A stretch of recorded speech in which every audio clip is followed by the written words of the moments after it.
anyways, even though there's no one here. So, Yep. So we have Gilda Alvarez this month for the DEI virtual group. She's going to speak about Latinas in the EPA space. I'm sure it's going to be an excellent talk because she's an excellent speaker. So I'm just going to let her talk because I didn't prepare any slides. And I'll just let her take it away from there.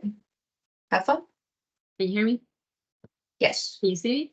Yes, we can see slides and we can hear you. Perfect. Welcome, everybody. Thank you so much for joining. Today, I would like to talk to you about a survival kit that I've been able to build throughout my career. But I want to talk a little bit about how my career unfolded from my perspective, completely from the eyes of a Latina. So once again, my name is Gilda Alvarez. I am starting pretty much as a founder and CEO of Waveform Data Solutions, which is my current journey. And you can reach me by LinkedIn, Instagram, Latinas in Data, and I'm here to answer any questions about what we're going to talk today. So today's agenda is going to be pretty much an introduction. I want to talk to you about the Athena factor, my journey, the survival kit, the climb, and why I'm still here. A little bit about who I am. I graduated from UCF with a bachelor's in Management Information System and Computer Science. I've been a database administrator for over 2 decades. I've worked for IBM, Darden, SAIC. I worked for Vistana and Deloitte as a senior database manager, as a senior database administrator, and then became a manager with Deloitte, and recently worked for SkyTouch as a senior database manager. And now I am starting my journey as a founder CEO. So a little bit about me. I come from Ecuador. I came to the United States when I was 12 years old. I couldn't speak any English, so nothing new to me because I've always been able to adapt to different things. I come from the country, very, very humble beginnings. I never had anybody tell me what not to do because I had the freedom to climb all the trees I wanted, go anywhere I wanted. There was no limits for me. So I grew up in the country. When I moved to the city, that was a whole different change for me when I was 5 years old, because I no longer had the freedom to do the things that I was used to. And I had to adapt to living in a very busy city where I stayed for another 5 years. When I came to the United States, again, it was a complete different culture, complete different language. One of the things that I was able to do is kind of escape that through getting myself immersed into the computer world. And the computer used to talk very slow. So hello world for me, trying to make it talk to me was like the most important thing for me. So I became very obsessed with computer science very early. I went to UCF, and that's, I think that's one kind of thing I realized that things were different, right? I remember fighting over having to take the keyboard from my classmates because they all wanted to do, and I was just there not able to touch the computer because everybody wanted to, and we had to share a computer. So when I complained about it, the teacher, just to allow me to do my work, she would give me one computer for myself, and I get to work by myself. So, but I got to figure everything out by myself because nobody wanted to be part of my team. So, and they were all guys. I was the only girl. So it's just the beginning of learning to adapt into what would be my career. One of the things that pretty much showed me what the future was when in my last class at UCF, we for computers for management information system, one of our projects was to walk into a lab where everything was working, the network, the software, the hardware, everything was working fine. The teacher would walk into the room, would make a little change, and then walk out. We didn't know what it was, and we had to figure out and troubleshoot what the problem was. So we were a team of 4, and I was the only girl. And as soon as we walked into So it was a limited time. We had 4 hours to figure this problem. And as soon as we walked into the room, the guys told me to go get coffee. And I'm like, that's your role. You have to go get coffee. And they were joking, but I had to comply. I had to go get them coffee and come back. And whenever I try to kind of get close to try to help them out, they were like, "Oh, we're working on this. Don't worry about it." So I kind of had to like sit back and just watch for a while. What I did notice was that the Ethernet cable was unplugged, and nobody was looking at the Ethernet. It wasn't really unplugged; it was just loose a little bit, and I just it was payback time. So I let them struggle for until the minute, right before the teacher would walk in, and then as soon as I went in there, I plugged in the Ethernet cable, everything worked fine. And then they looked at me and like, "You knew this all along." I'm like, "Yep, I knew this all along." But you guys have to, next time you're facing a trouble, you need to look for everybody to pitch in and help out. Because what you guys did to me is unacceptable. So that was a little bit of what my journey was going to be in the tech world. So, but that wasn't scary to me. I always say that you just have to be you and the world will adjust. That was me when I was 4 years old. I was a little different. I have to say, I had, just like you guys, ADHD. I was reading at 4. I had nothing else to do but to learn because I couldn't go outside. So everything, my activity came from doing a lot of learning at that early age. So I started school when I was 4. I graduated high school when I was 16, and college when I was 20 with 2 degrees. So one of the things that I noticed while walking in this journey, and I realized that there weren't many women and there weren't many Latinas in what I did, was to try to look for people that knew what was going on. Because from my point of view, I couldn't see what was happening. My first job out of college was working for IBM, and I started working in a help desk, troubleshooting registers for Kroger. And in the beginning, I was like, okay, do you really need somebody with this college degree to do this? Because nobody there had college degrees. It was the only one that was graduated from college to work in a help desk fixing registers. At that point, I was like, okay, well, I can do this. I mean, there's nothing wrong with that. But then I realized it's a dead end job, right? I saw people there 15 years working for the same, troubleshooting the same errors. And I said, okay, this is not where my career is going. So I was the one who said, listen, take me to some other type of troubleshooting, more of a software troubleshooting. I know at that time I used to know how to program Visual Basic. I had a computer background. So they were able to transfer me to another department where that's where I accidentally became a DBA, right? So nobody knew relational database. At that time, DB2 was the only thing IBM had, and nobody was buying it. So Microsoft SQL Server was starting to become very commercial, and that's how I became a DBA. But it was just, in that journey, I had to experience so many things that I thought I was the only one. So I really, I had one time I walked into the room and the database was corrupted. And I had the supervisor scream at me in front of all the people. It's all your fault. And blah, blah, blah, blah. You are the DBA. And to be honest with you, it is my responsibility. But to be treated like that, I mean, I was so devastated. I went to the bathroom, I cried. And then I got back into the computer and I'm going to figure this out. And after looking into all the issues, I realized that somebody had gone into the data center in New York and had deleted the drives where the database lived and where the backups lived. So it was a total disaster. But I had I don't know why, I had a double backup storage. So I had one drive for this, and then I had another drive somewhere else. I'm always thinking worst case scenario, right? At that time, we didn't have You didn't have AG. We didn't have any of the disasters tools that we have now. So I was creating my own technique to in case of a disaster.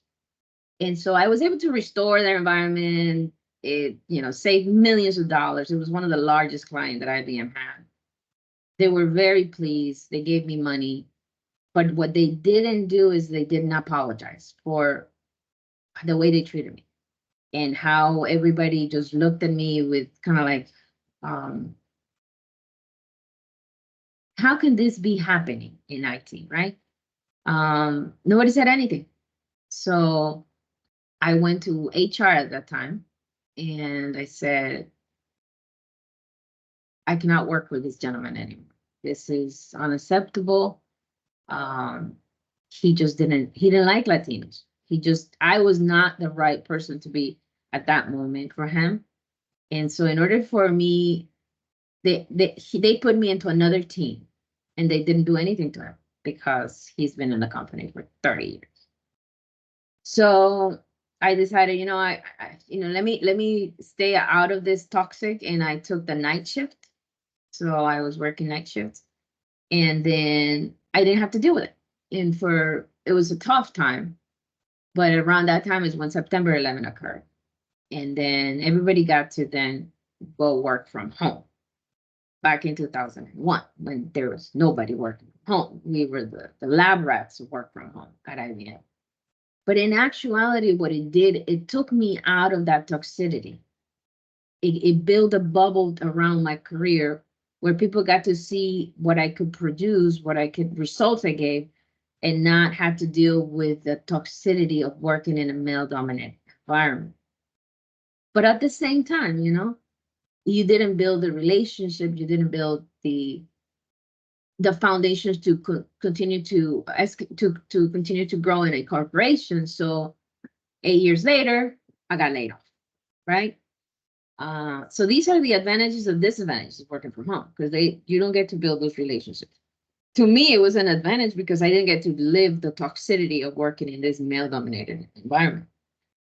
And so that's when I started. And then when I got laid off, I started looking for a group of people that could help me, grow in my skills, etc. And that's when I met the SQL family and the SQL community, which helped me tremendously, to grow my skills, I volunteer. I started, as I volunteer in SQL Saturday, I got to travel to the summit and I got to meet all these wonderful people. And one of the things that I noticed when I stood up in the women in tech meetings that we had in Seattle was there was nobody that looked like me. I did not see any Latinas. So back in 2010, I said, you know what, this is time for me to figure out what's going on. I mean, this is like any error that you get in SQL Server. I have to troubleshoot this problem. And I started looking for information. And that's when the Athena factor came to me. And what it is, this is pretty much a research done for thousands and thousands and thousands to understand why, thousands of women, to understand why women were leaving the technical jobs, right? So they interviewed companies like Cisco, pharmaceutical companies, all the different industries were playing a factor in here. And what they realized is that STEM, you had a really high level of attrition rate when it comes to the technology, not so much in the science, just in the technology. We had a 56% attrition rate. They didn't make it to 10 years, usually women in the area of tech. So very understandable. I got to be sheltered from that because of my opportunity to work from home. But I had to live that, what I lived for 1 year, I would have probably been another person that would have walked out of the tech industry. Bringing back just 25% of these women could bring almost 220,000 highly qualified women. So it is an issue that needs to be addressed because talent is leaking. So let's talk about what it is based on this research that causes the big challenges for women. So first of all, and I call it this the mesh, and you'll see why. Mysterious career paths. This is inevitable with tech because we are creating tech as we speak. So when you think you have figured out what career you want in tech, another technology jumps in and now your technology path gets moved. So, and women usually are end up doing the monolithics and the old whatever stuff because they're given those stacks by the people that are moving in the different levels. Extreme work pressure. It's inevitable with the industry when you're competing for those promotions to work extreme amount of hours. And for women, this is definitely not something that gives them the flexibility for work life. Severe isolation. This is very common because the guys will gather together and they want to be able to speak the way they speak and change, they don't want to change the way they are, their culture. So women tend to be pushed and in the corner so that they are not exposed to their culture, right? So we end up being severely isolated from all the decisions, um, from all the technology, new things to learn. And pretty much the hostile macho culture is a big factor here. I changed who I was for many years because that was the only way that I could adapt. What I mean by change is I used to not wear makeup. I used to wear pants, anything neutral. I never wore dresses. I never wore heels. Um I never show my skin because of the continuous sexual harassment issues that I was dealing with. So I had to change to adapt to this until I decided that I was not me. And a woman in tech walked into a room that I was organizing for Deloitte. I was organizing the first Latino ERG here in Orlando. And I invited this lady, and I saw this lady walk with a beautiful dress, all nicely makeup. She was the director of I think it was SAP or one of these technologies that are very big. And she had been in tech for 20 years. And I got to see who I wanted to be. See, I like colors. I don't like neutrals. That's who that woman gave me permissions to be who I was. So starting that day, I was like, okay, that's it. I'm gonna go buy me dresses and I'm gonna buy me colorful dresses and flowers and I want all the things that I like. And I did a big change in who I was because I think she gave me permission by being who she was to be who I wanted to be. And from then on, it's never been. My pants are still in 10 years ago. I have not worn those pants ever. Dress pants. That's what I mean.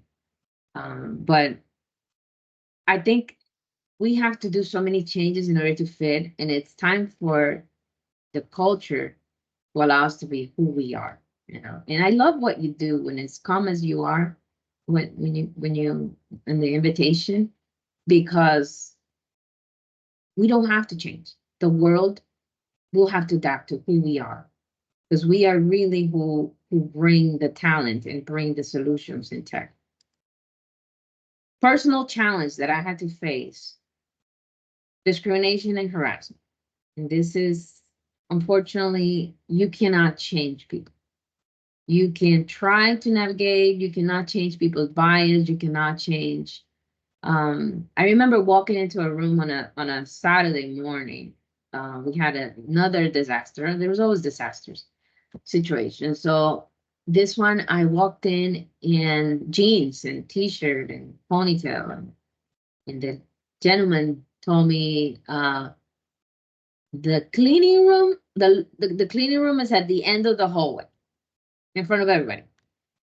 And at that time, I was like, the only cleaning I'm going to be doing here is your database. And then they realized, oh, you're the DBA. Yeah, I'm the DBA. So, he probably was not trying to be rude or anything. He was just, this is just their bias. That's how, many years in technology, they never seen somebody that looks like me. So I got laid off after 8 years at IBM. Um, there is so many things happening in tech, or reorganizations are always, this to me is my first avalanche, because I have a talk that I do about, climbing the data domain summit, which is, I usually have it in my background.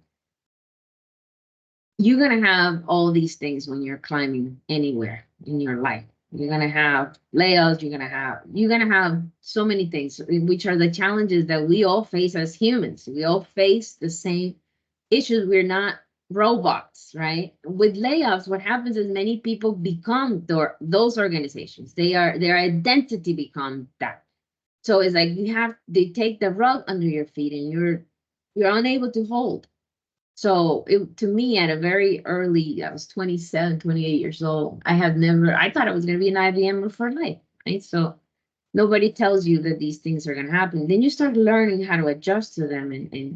And to me, that was a very important call from the need of mental health. So I started doing therapy from then on, and it has not impacted me anymore. I learned to know who I was and my value. And it is not just, I'm not just an IBMer. I'm a mother, I'm a friend, I'm a wife, I'm so many things, and it all adds up to a very valuable human being.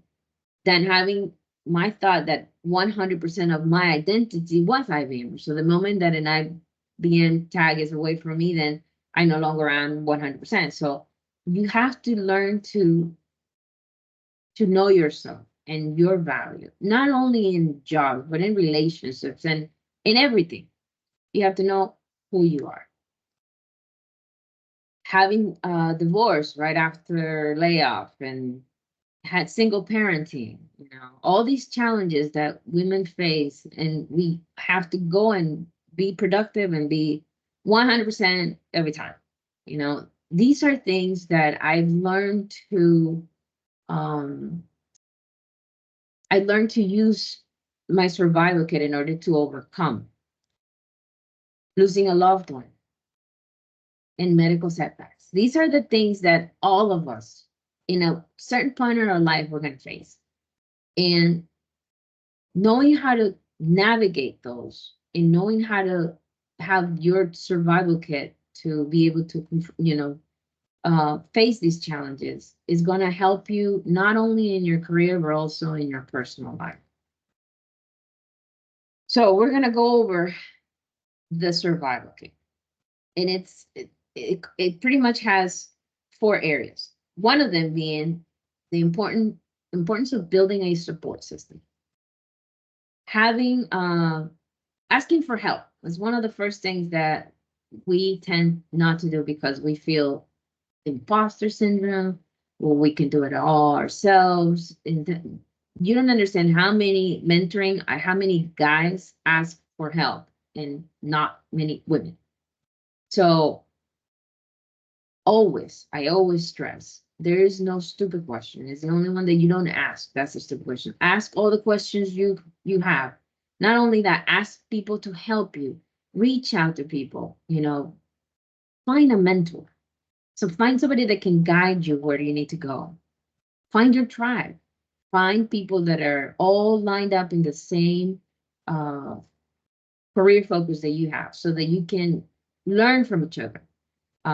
This happens at the same time if you're building a marriage. If you're in a marriage and you have couples that are also your support system, you have to find the group of people that are healthy for your marriage.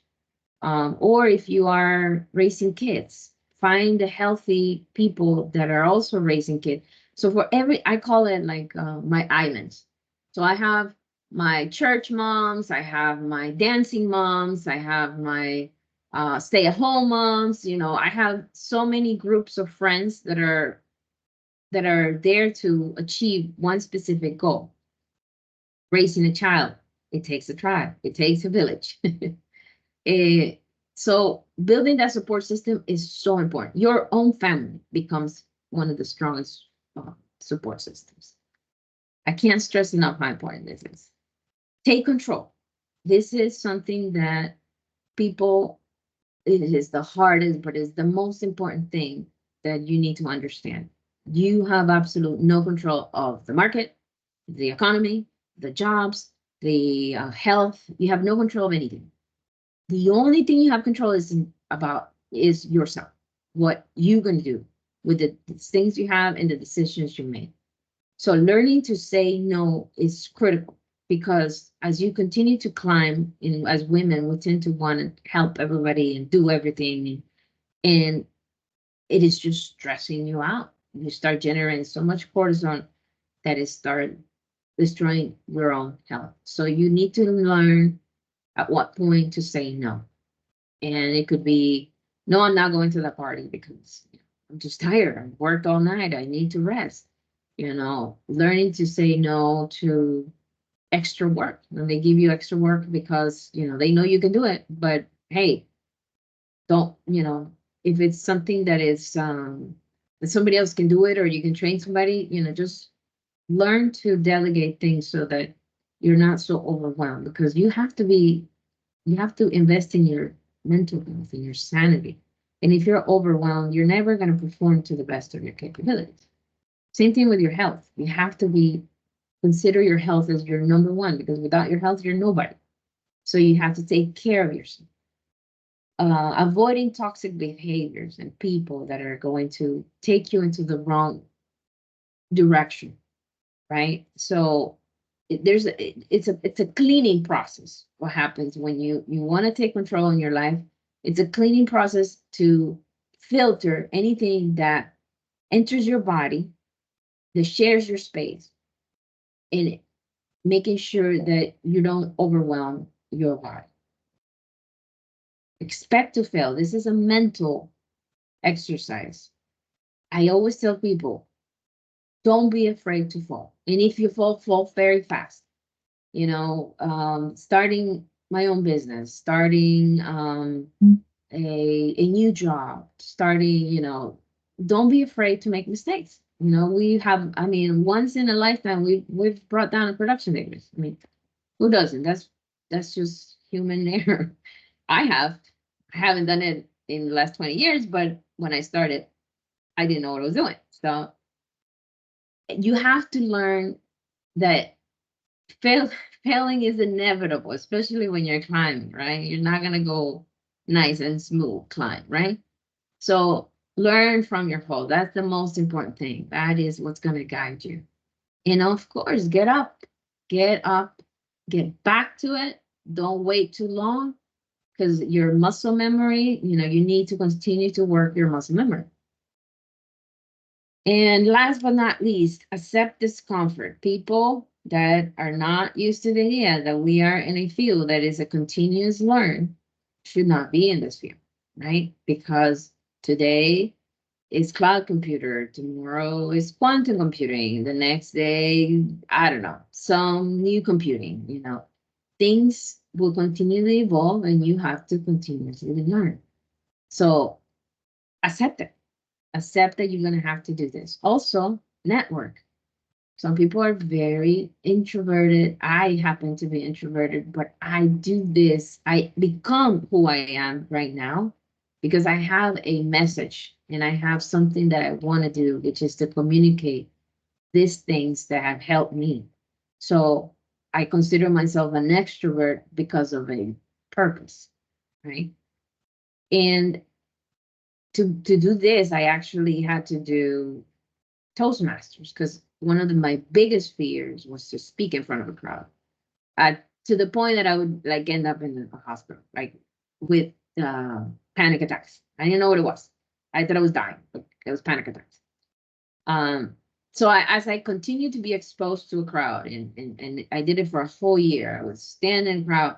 I got to be so good at it that one of the guys told me, "Are you sure you don't want to do this for your career?" And I'm like, "Do you make money out of speaking?" He's like, "Yes." Oh, wow. I had no idea. No, thank you. But that's one of the things that I was surprised to learn of other things out there that people can do and can use the talent. Volunteering, I think, is the key of all of the tools, and I'm going to tell you why. Because when you volunteer, you don't see it, but you are creating relationship, you're planting seeds, you're creating the credibility and the persona of who you are. Because at the end of the day, people don't work for companies, people work for people. As I volunteer, and I did so many SQL starters, I think over 35 presentations across Latin America, women got to see who I was. And actually, I brought about 13 women to Deloitte because they saw me, they saw that they could trust me, and they would come and work for me when I was a manager at Deloitte.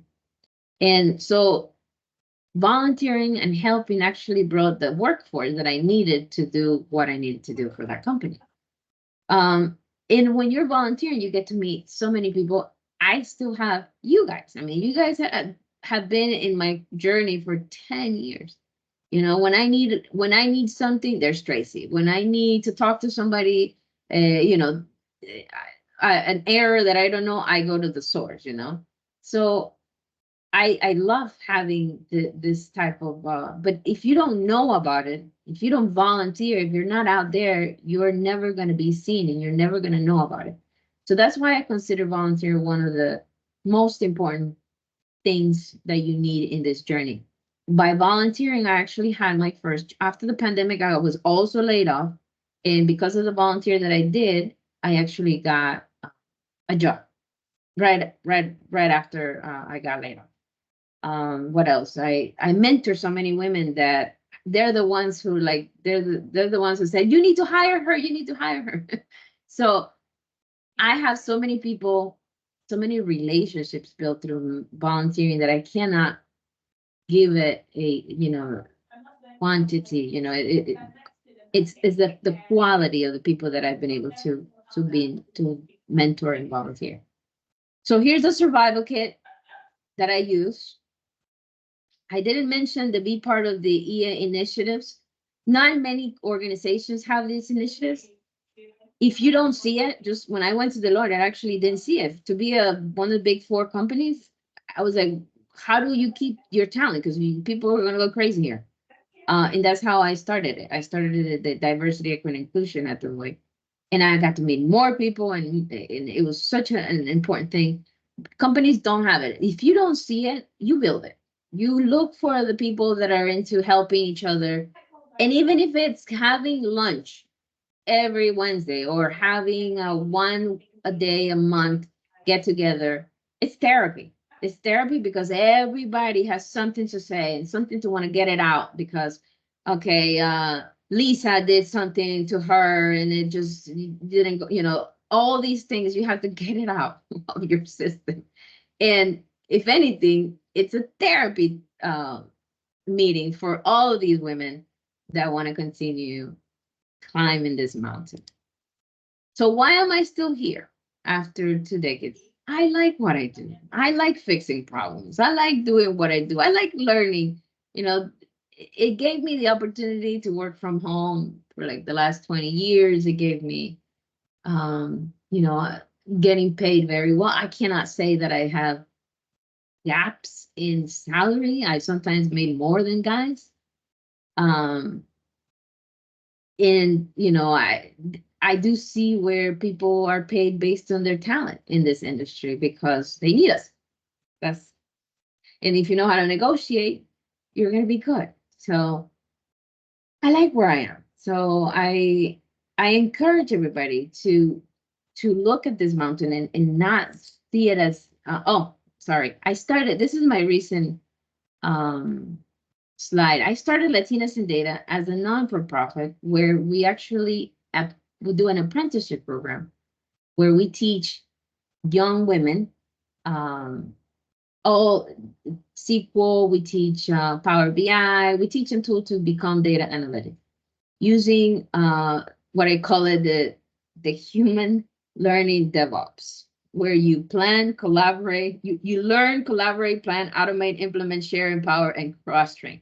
By doing all these things, you can move the learning process a lot faster. This whole idea of waiting 4 years for a degree and BS, we have to get them going. In 6 months, these are data and these are very experienced data analytic people. Climb mountains, not so the world can see you, but so you can see the world. I've been able to see so many things in this career that it's very hard to explain people in Latinas, because most of my friends that are Latinas, to me, what I've been able to see from my point of view is extremely smart people. To me, that is the view that I wanted to see. People that, that the conversations we had, their lives, the way that they build families and relationships and so many things that I would have never had exposure, because my community, the Latino community, is so isolated from all of that. So coming into the tech world, I've been able to see so many things that I would have never been able to see had I not come into this mountain.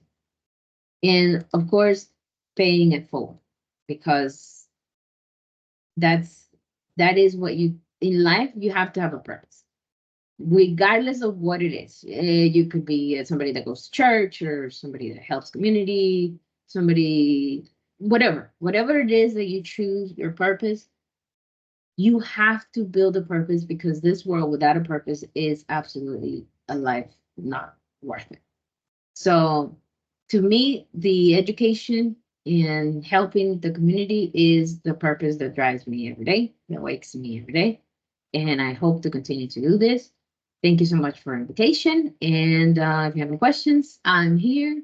You can ping me. I'm always on Twitter, Latina_DBA, or you can do LinkedIn. I'm always posting stuff and trying to mentor as many women as we can. Have a great day. Bye. All right. Thank you, Gilda. That was great. I'm going to go ahead and stop the recording.